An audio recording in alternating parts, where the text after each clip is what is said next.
in the Andean mountains of Peru, this land was once part of the Inca Empire. It's where the Spanish came 500 years ago, hunting for gold.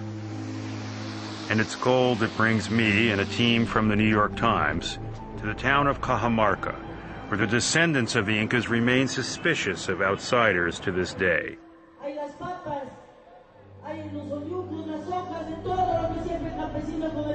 We're here to investigate a growing conflict between the local people and one of the most profitable gold mines in the world. Buenos días. Bienvenidos a Yanacocha. It's called Yanacocha, a gold mine run by Newmont Mining of Denver, Colorado, the largest gold mining company in the world. In the language of the local Indians, Yanacocha means Black Lake. But the lake is long gone, a casualty of this massive mining operation. Today, Yanacocha is spread across more than 60 square miles at altitudes as high as 14,000 feet. How many billions of dollars are invested in this site? We're close to $2 billion right now. I met Brant Hinsey, the general manager of the mine. We are currently the largest producing gold mine in Peru, in South America, and currently in the world. So far, Yanacocha has produced $7 billion worth of gold. We were given rare access to what is known as the gold room. We're smelting molten metal. This is to protect against any other vapors. It is here where the ore is melted at a temperature of 2,000 degrees, and the gold is separated from impurities.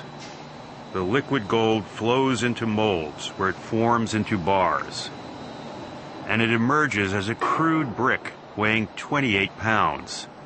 Each bar is worth more than $180,000. There's a tradition among gold miners.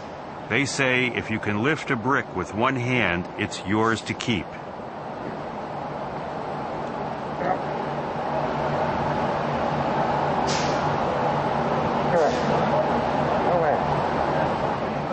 Just before my visit, Yanacocha celebrated the pouring of its 19 millionth ounce. Here's our 19th million ounce of gold. But behind the company's success story is a dark and troubled history with allegations of corruption and bribery. It goes back over a decade and happened here in Lima, the capital of Peru. It's a story that provides a rare behind-the-scenes look at how a multinational company does business in a developing country rife with corruption. It begins in 1994 during the presidency of Alberto Fujimori. Back then, the original owners of the Yanacocha mine were Newmont, Buenaventura Peruvian company, and a French government-owned company, BRGM. The partnership collapsed when the French tried to sell part of their shares to a competitor of Newmont. Newmont and Buenaventura went to court to stop them. Billions of dollars were at stake, so Newmont sent their top troubleshooter to Peru, Larry Kurlander, a senior executive and former prosecutor. The French government was behaving inappropriately in the litigation. This is the first time that Kurlander has spoken publicly about the case. In fact, I have, with my own eyes, seen a letter from Jacques Chirac to President Fujimori asking for his intervention in the case. So what do you do? Well, you can do two things. You have two choices. You can lay down and be run over by the freight train, or you can start to fight. I chose to fight.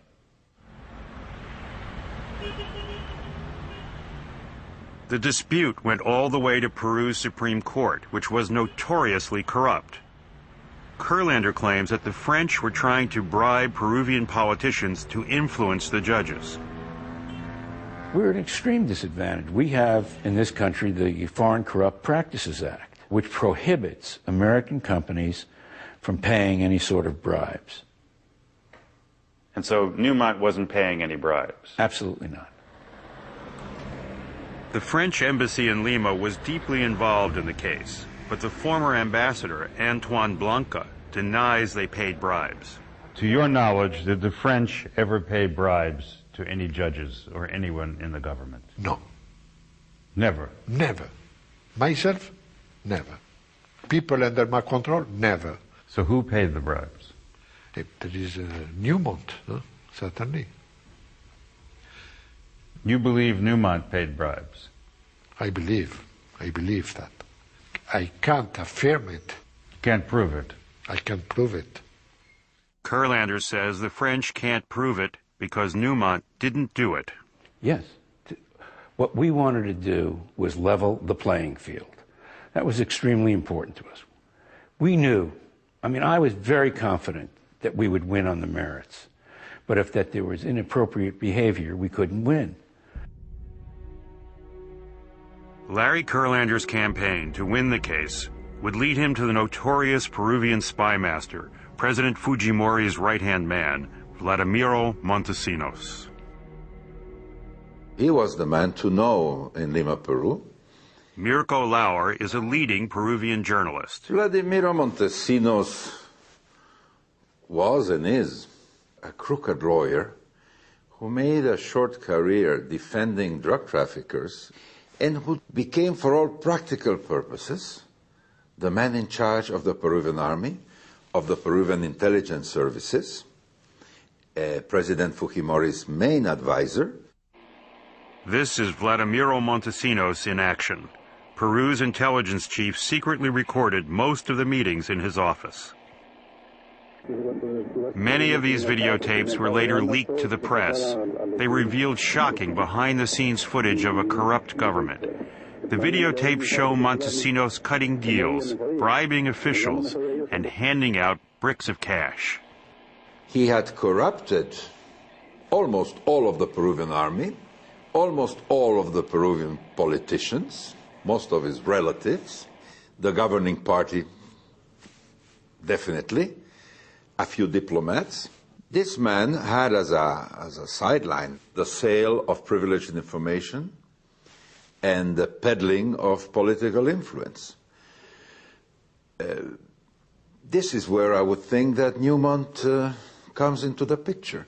The secret recordings reveal that Newmont's Larry Kurlander met with Montesinos here at his intelligence headquarters as the case was being deliberated in the Supreme Court.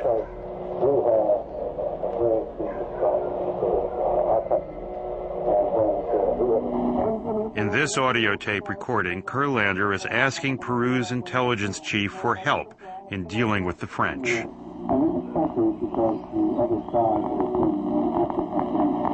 Larry Kurlander says he had no choice. He had to meet with Montesinos.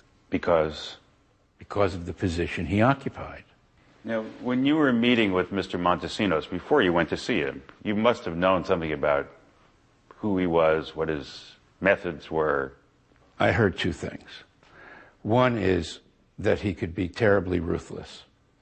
Two, that if the French were to be stopped, he was the only one in Peru who would dare to do it. During the meeting, Montesinos offers his assistance through an interpreter. And then the two men part with a pledge of loyalty.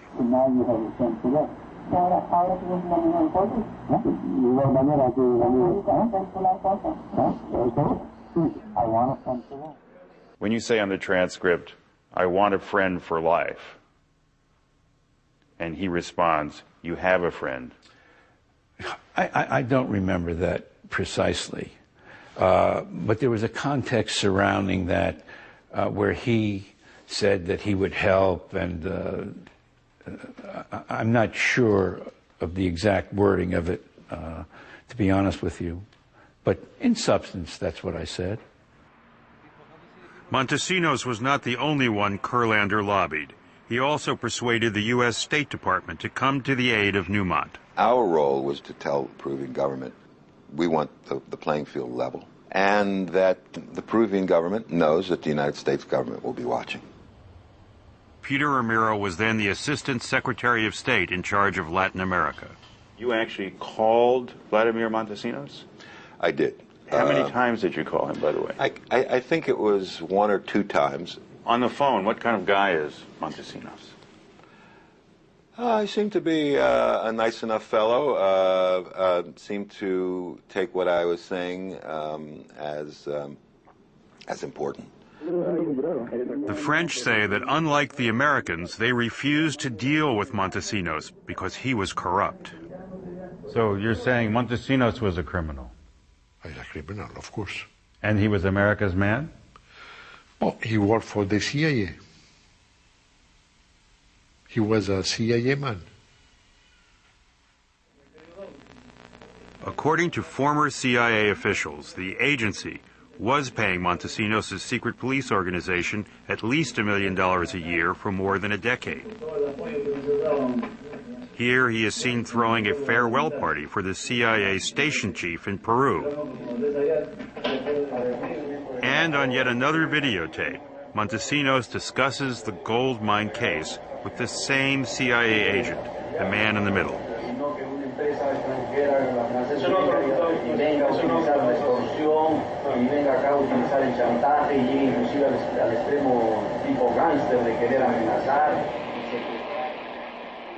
And in this, the most revealing of all the videotapes related to the case, Montesinos meets with the Supreme Court justice who will cast the deciding vote.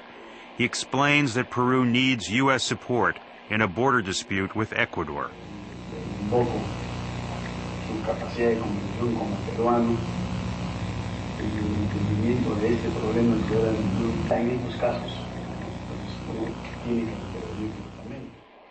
A week later, the judge casts his vote in favor of Newmont.